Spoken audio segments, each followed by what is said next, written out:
I want to bring in CBS News congressional correspondent Kris Van Cleave now. Hi, Kris. So what were the main takeaways from the president's speech? Did he make a strong case that the economy is actually doing well, despite the fact that Americans may be feeling a strain in their wallets right now? Well, this sure felt like the president was responding to a lot of the criticism he's received over his handling of the economy, handling of inflation, as well as the rise in gas prices. It is hard to miss the poll numbers. Just our CBS News poll alone, only 30% of Americans approve of his handling of inflation. Only 30% say the economy is good. That's despite the president's arguing that things are pretty good. And you just heard Jill Schlesinger make the case for why the economy is in a good place. 67% of Americans disapprove of President Biden's handling of inflation.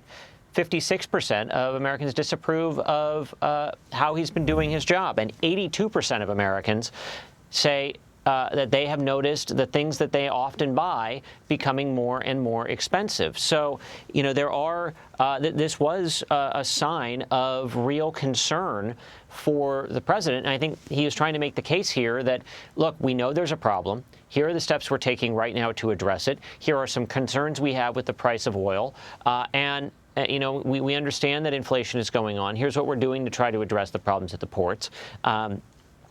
Perhaps this was an effort to try to retake the narrative a bit, because I can tell you up on the Hill, this has been a very clear point that Republicans feel that they can have real headway on when it comes towards the 2022 midterms, which is hammering this administration on inflation, and inflation made worse by their policies.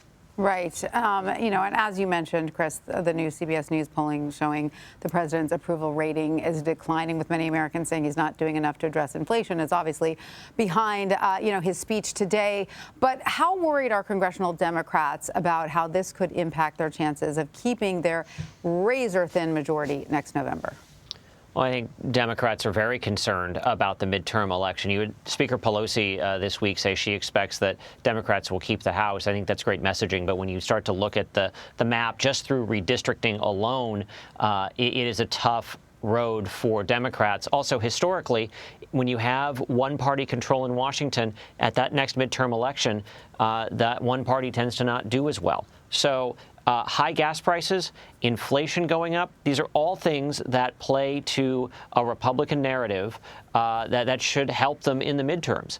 Republicans are very bullish. In fact, Kevin McCarthy issued sort of a warning of sorts to Democrats. If they're in a plus 10 Democrat district, meaning a district that leans Democrat by 10 points or less, he believes they are vulnerable to lose in 2022.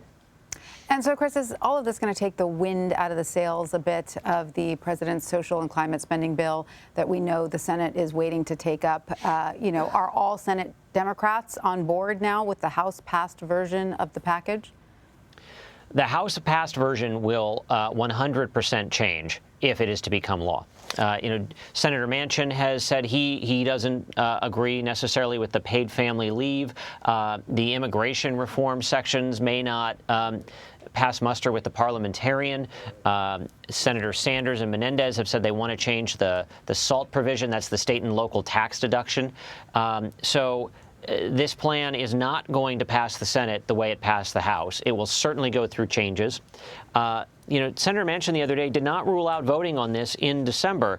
He hasn't said he's a yes vote yet, but I think Senator Manchin has made it clear that he's been trying to work to yes for months.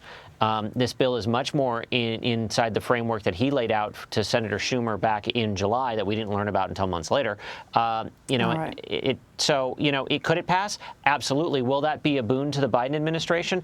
Anytime you pass, landmark legislation, that should give you at least something to run on, say, come in 2022, come in 2024.